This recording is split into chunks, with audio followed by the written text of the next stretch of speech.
Charlie, I can't believe I'm hearing you right. Believe it, Bobby. This is one of the times when the job of district leader is no picnic. What can I do? What can you do? You and your boys, you can back up your commitment, Charlie. I got one commitment. That's to get the seat for the party, right? Good morning. I'm sorry I'm late, Charlie. Bob told me you'd be here, but I stopped at the hospital to see Frank. And how is the boy? As a matter of fact, he's terrific. Yeah. I'll bet the spirit's willing all right, but how is he physically, Mary? What do the docs say? They're delighted. Is there something we haven't heard about? He moved his foot yesterday, Charlie.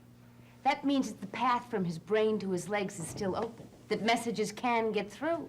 And he won't be paralyzed. I never believed he would be. Honey, we all know what you believe. I'm trying to find out what the doctors say is going to happen. The doc said there's a chance, a very good chance, that he'll walk again. How good a chance? Before yesterday, 1 in 10. Well, that's what we heard, but why did that moving his foot change all that? Well, no one said specifically. The point is, Charlie, there's real hope now, and it's not all in my head. Mary, I love you. I really do. Why does that sound so ominous? And you know I love Frank. And I'd like nothing better than to see Frank Ryan as our next city councilman. But I gotta deal with the realities of the situation.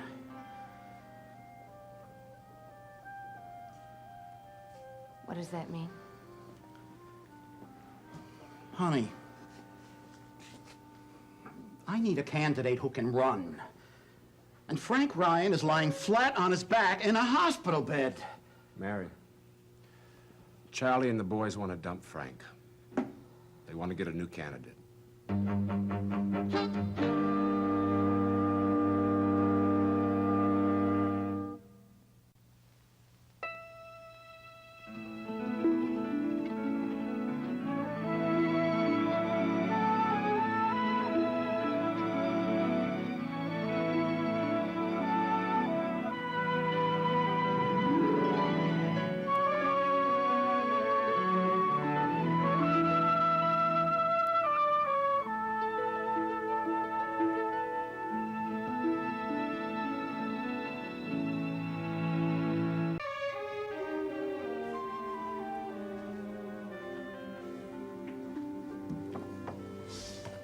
Oh, hi. I was down in pathology and got the message that you wanted me to come up and see you. Was anything wrong? Yeah, you might say that. Well, there's no medical emergency, Roger, but I did want a minute with you. Well, sure. What's up? Well, I'm afraid I've had some bad news. The hospital administration has decided that I'm not to receive a permanent appointment as chief of neurology. What? I don't believe it. Well, as a matter of fact, it's not so bad because as senior surgeon now, things will be more or less as they were before. But you were acting chief for months. I thought it was all set. Well, so did I, but just didn't work out. That's rotten. Roger, you could say you're sorry. You could say you think it's unfair. I don't have to say anything. Dad knows how I feel. Does he? Oh, now look. The reason that I wanted to break the news to you both personally is that it's terribly important to me that we handle this in a professional manner. Of course. Daddy, everybody knows you wanted that appointment. Everybody knows you were in line for it. Yes, but I didn't get it, and that's that. But as a family, we're going to carry it off. We can lick our wounds in private. I'm sorry. Oh. Well, I'm sorry I disappointed you. Oh, Daddy, no.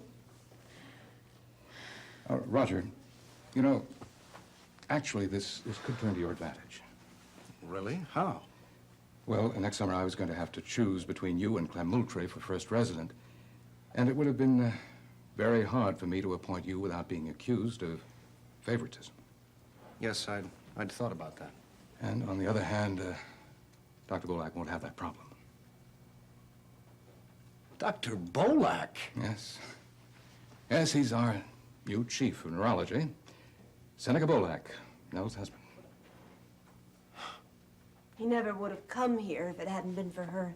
Oh, Faith. She's the one who's responsible for all this. Faith.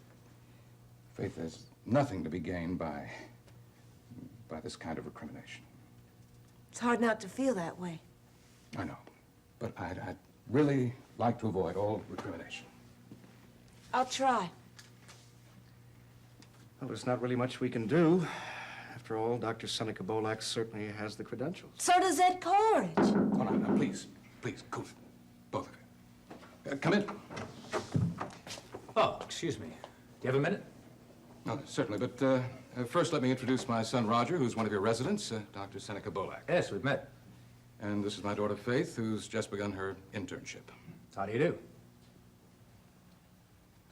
Look, if I've come at a bad moment. Oh, no, I don't believe so. No, that's all right. I was just leaving. We'll see you later, Dad. Well, you seem to have your whole family here. Most of it, anyway. Now, what can I do for you? It seemed to me that we might start thinking about the orderly transfer of some of the duties you've been handling. Yes, I've already attended to that. My secretary's typed up a status report, and, well, you'll have those tomorrow, along with the files and a brief rundown on our operational procedure. Fine. I'm sure you'll answer any questions I might have. Of course. It hadn't occurred to me that I'd be embarrassing you in front of your children. Well, I'm sure you were preoccupied with other considerations. Well, if I wanted to see my wife again, Dr. Coleridge, I had very little choice. Am I to understand that you pressured your way into this job because of my friendship with Nell? Your persistent attentions to my wife, both in the hospital and outside the hospital, made it impossible for me to see her alone, except in a professional capacity. At least as chief of neurology, I'll get a chance to see her every now and then. And it happens to be the job that I'm best suited for in this hospital. That's the hospital's opinion as well as my own. Dr. Bolak, what you call persistent attentions to your wife happens to be merely a friendship. Yeah. I noticed that Nell has this remarkable ability to be able to arouse these feelings, especially among members of the opposite sex. For your information, I have no intention of being less of a friend to Nell just because... Well, because of all Yeah, this. well, I never thought you would. As a matter of fact, I understand that you're the person who convinced her not to resign once she heard of my appointment. Yes, I believe I did. Well, I guess I owe you a vote of thanks. No, that won't be necessary. That won't be necessary at all. Because as long as Nell is here, I intend to go on seeing her. Oh, we'll just have to see about that, won't we? Yes, I expect we will.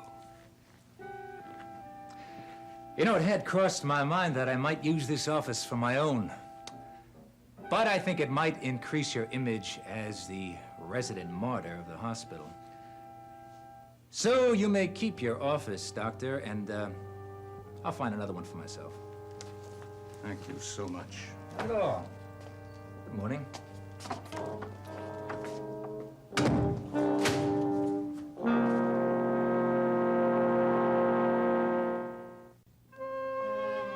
Charlie, if you and my father hadn't been friends for 30 years, if I hadn't known you since I was in kindergarten, if I didn't He bring... wasn't district leader. I'd ask Bob to show you to the door. How can you even think of such a thing? Oh, Mary, don't do this to me.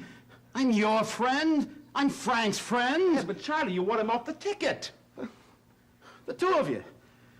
You're making me feel like I'm turning the knife in my own flesh and blood. Charlie, what you're turning the knife in is a candidate who got 6,000 signatures in 3 days. That's never been done before in the history of Riverside. In the primary, Frank could walk.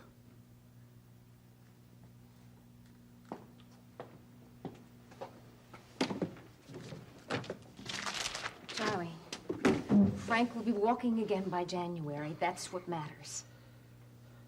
He doesn't need to put his nose outside of that hospital room to get elected, and you know it as well as I do. The point is, will he be well enough to do the job after he wins? Exactly. He will, Charlie. How do you know? Because the doc says he has a good chance. Because he's demonstrated that the passage to his feet and legs aren't destroyed. And because he's Frank Ryan and he's going to work like hell to get well.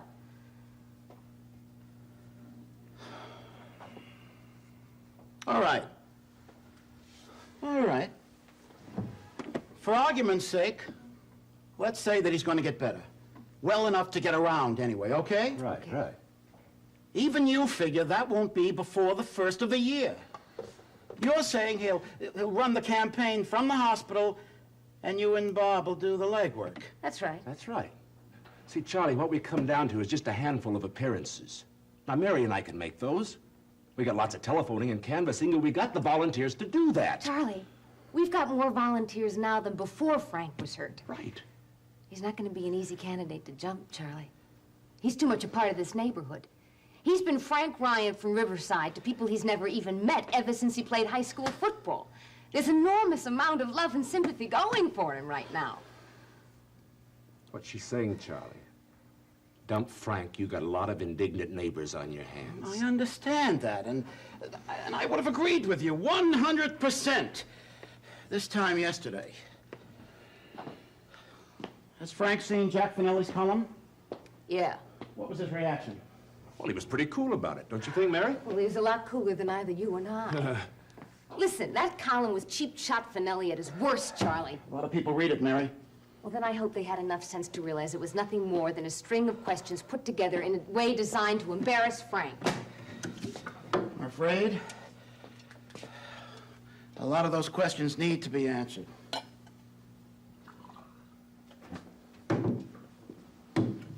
They have been answered, Charlie.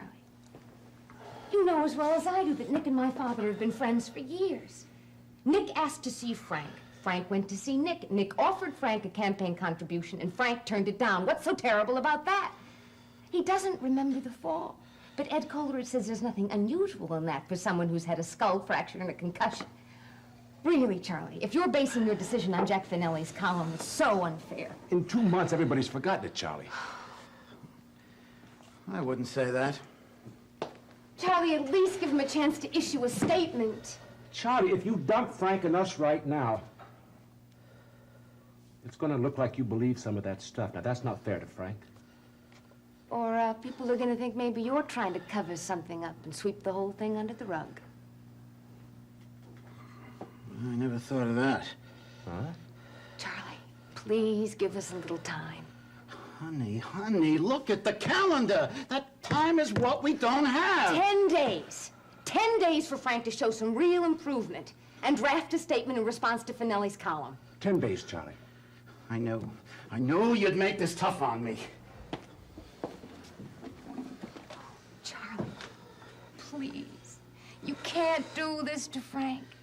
He's worked so hard and he's come so far, and this poor city is in such a mess. It's crying for somebody like Frank Ryan, who really cares and who can help. Listen, honey, don't make a speech at me. Charlie, it's so important. That guy is lying over there in that hospital bed, determined to get well.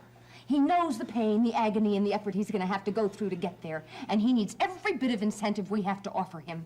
Besides Little John and the rest of his family, this is his biggest reason to try. Don't take it away from him.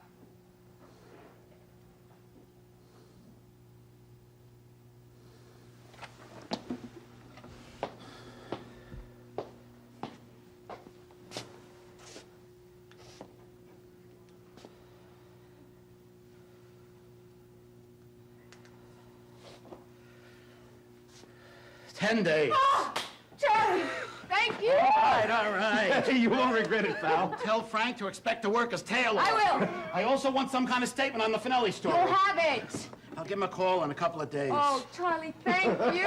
Mwah. We'll be in touch, Bud. Right. Should have kept the tapes going. We could use it for the campaign. I'll see you later, buddy, okay?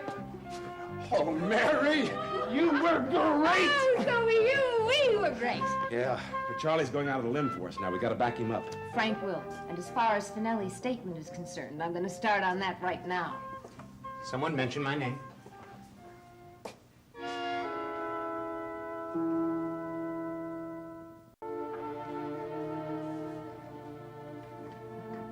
Hey, take it easy. I'm not dead yet.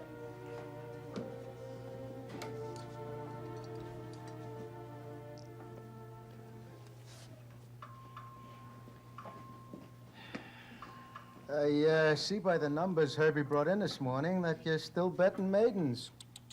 Not so loud, Nick. Oh, yeah, it's a big secret.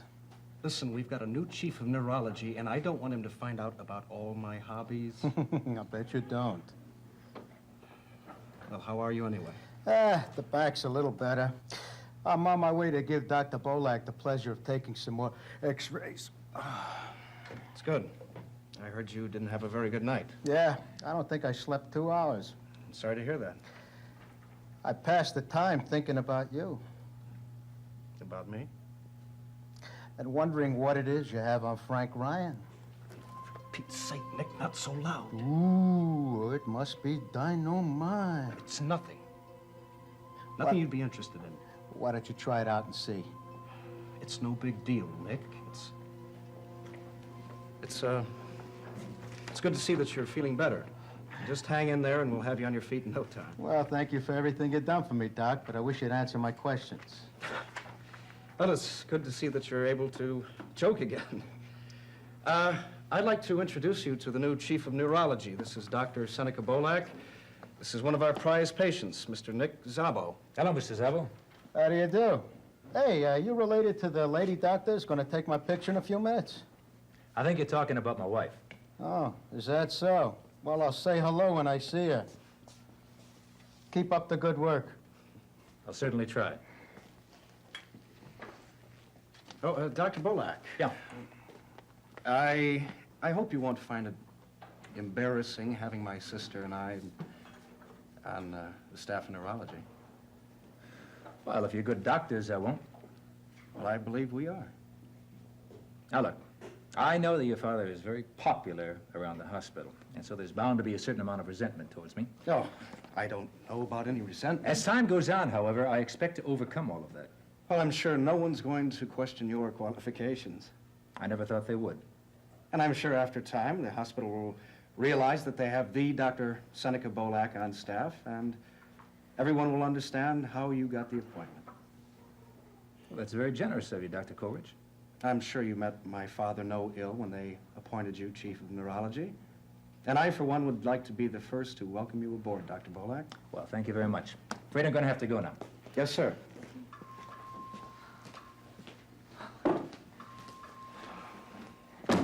Roger, you are the rat of the year. I was just being polite. You couldn't wait to sell Daddy down the drain, did you? Could you? I didn't. You did. You cheap opportunist, you sniveling worm, you petty... Now, Faith, I know what you'd like me to do. Cut Dr. Bolak dead in the corridors. Don't speak to him unless he speaks to me first. Look at him with a thinly veiled contempt. Be polite, but cold as an iceberg. That's exactly the way I'm going to treat him. Well, how's that going to help Dad? At least he'll know where we stand. At least one of us is going to be loyal to him. How's it going to help matters if I lose my first residency? Roger, you know, I almost hope you do get that job, because you certainly paid a price for it. What price? Your opinion of me? Is that lowered? How could it? It couldn't. But when you're polishing Dr. Bolak's apple, just remember there is one thing that you lost. What? Your self-respect. Or didn't you have any to begin with, Roger?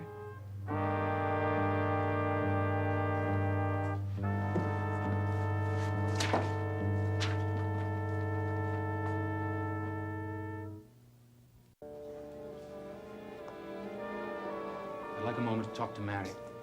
I think we got a couple of things to clear up. Well, you have got a hell of a lot of gall, Finelli. Get the hell out of here. Bob, don't, please. Mary, I'm campaign manager. This is campaign headquarters. I don't want him in here. Neither do I. But just let me handle it, all right? Jack, there's no point. I don't have anything to say to you, and it's not likely that I ever will. That's a very disappointing attitude on your part. And I have to tell you, I think it's pretty silly. This may come as a terrible shock to you, Finelli. But I don't care what you think. Goodbye.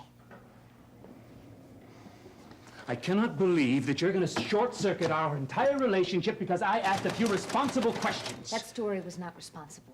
You arranged questions and circumstances to add up the way you wanted them to. However, I am not here to debate responsible journalism.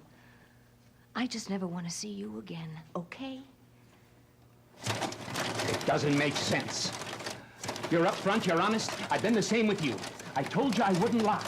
I told you I wouldn't let our relationship affect the way I thought about your brother. I went ahead and wrote what I had to write. Now, what's the matter with you? Do you really want to know? Yes. I'm afraid of you. I'm afraid of somebody who doesn't know how to trust anybody else. I'm afraid of somebody who is determined to be righteous when there's a chance to be compassionate. And I am really afraid of somebody who's afraid of love. Now just go away.